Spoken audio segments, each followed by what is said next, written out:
এর থেকে সহজ উপায়ে আপনারা এর আগে কেক বানানো দেখেছেন কি না আমার জানা নেই। তবে এইভাবে কেক বানালে যারা নতুন আছেন তারাও কেক বানাতে পারবেন, একদম নো ফেল রেসিপি। কেক বানানোর জন্য প্রথমে আমি এখানে একটা চালনি নিয়ে নিয়েছি। চালনির মধ্যে 1 কাপ ময়দা আর আধা চামচ পরিমাণ বেকিং পাউডার আর 1 চিমটি পরিমাণ বেকিং সোডা দিয়ে দিয়েছি। তো এগুলোকে আমি একটু ভালোভাবে মিশিয়ে নিব। ময়দাটার সাথে মিশিয়ে এটাকে সুন্দর করে চেলে নিব। আর এই পর্যায়ে এটা কিন্তু অবশ্যই চেলে নিতে হবে, না হয় কেকটা সুন্দর হবে না, ভালোভাবে মিশবে না ব্যাটারটা। আর এই পর্যায়ে চুলার মধ্যে আমি একটা পাত্র বসিয়ে দিয়েছি, যেটার মধ্যে আমি কেকটা বেক করব। এটাকে প্রিহিটের জন্য আমি বসিয়ে দিয়েছি চুলাটা কমিয়ে। আর এদিকে ব্যাটারটা তৈরি করার জন্য একটা ব্লেন্ডার জার নিয়েছি। এটার মধ্যে মিক্সটা খুব সুন্দর করা হয়, খুব তাড়াতাড়ি করা যায়। এই জন্য আমি ব্লেন্ডারে সবসময় এই কেকটা বানাই, পাউন্ড কেকটা। তো আমি ব্লেন্ডারে প্রথমে 2টা ডিম ভেঙে নিয়েছি। এখন দিয়ে দিব ভ্যানিলা এসেন্স আধা চামচ পরিমাণ। ভ্যানিলা এসেন্সটা না থাকলে আপনারা স্কিপ করতে পারেন।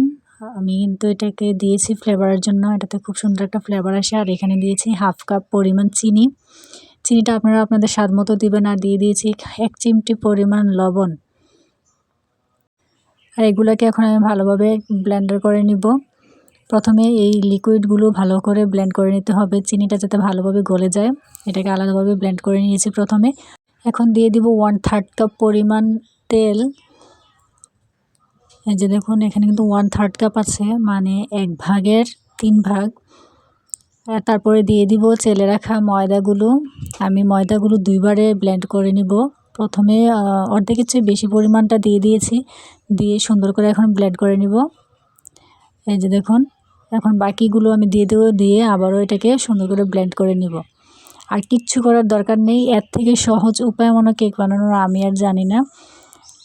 আমার মনে হয় না আর কেউ জানে এর থেকে সহজ কেক বানানোর উপায়। আমি এগুলো দেখুন ব্লেন্ড করে নিয়েছি। আর ব্যাটারটা দেখুন একদম পারফেক্ট হয়েছে, কতটা সুন্দর হয়েছে ব্যাটারটা দেখুন।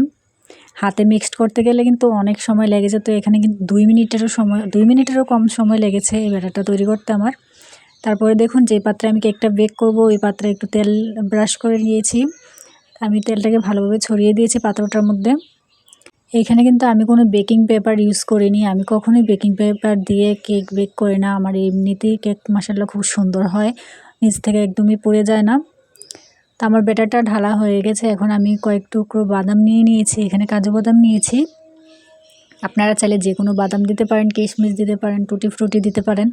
তা আমি এখানে কাজু বাদাম নিয়েছি, কাজু বাদামগুলি একটু কেটে কেটে ছোটো করে নিচ্ছি, তাহলে কামড়ও পড়লে খেতে ভালো লাগবে। আপনারা চাইলে গোটা গোটাও দিতে পারেন।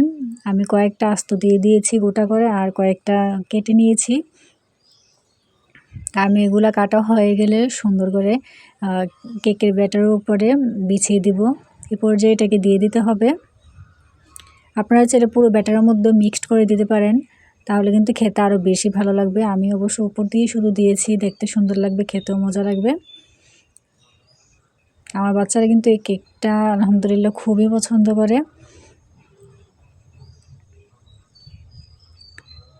এই যে বানিয়ে নিলাম, কেকের ব্যাটার আমার রেডি। এখন এটাকে আমি এই যে প্রিহিটের জন্য যে পাত্রটা বসিয়ে রেখেছিলাম চুলার মধ্যে, ওই পাত্রের মধ্যে এটাকে দিয়ে দিব। আর এখানে দেওয়ার সময় একটু সাবধানে দিবেন, যেন পাত্রের গায়ে আপনার হাত লেগে না যায়। হাত লাগলে কিন্তু হাত পুড়ে যাওয়ার সম্ভাবনা আছে। আর দেখুন যে ঢাকনাটা আমি দিয়েছিলাম, ঢাকনাটা ছোট হয়ে গিয়েছে, এই জন্য আমি একটা বড় পিতলের প্লেট নিয়ে নিয়েছি। ওই প্লেটটা দিয়ে দিয়েছি এটার উপরে। আমি এটাকে বেক করেছি প্রায় 40 মিনিটের মতো। 40 মিনিট পর দেখেন কত সুন্দর হয়ে গিয়েছে। আর এই পর্যায়ে কিন্তু চুলার আঁচটা আপনারা লো থেকে একটু বাড়িয়ে রাখবেন, একদম লো করে রাখবেন না, তাহলে কেকটা দেখতে খুব সুন্দর হবে, খেতেও মজা হবে, সফট হবে। তো এই যে দেখুন আমার কেক কিন্তু রেডি। আজকের ভিডিও এ পর্যন্তই। ভালো লাগলে অবশ্যই একটু লাইক করে দিবেন। আল্লাহ হাফেজ।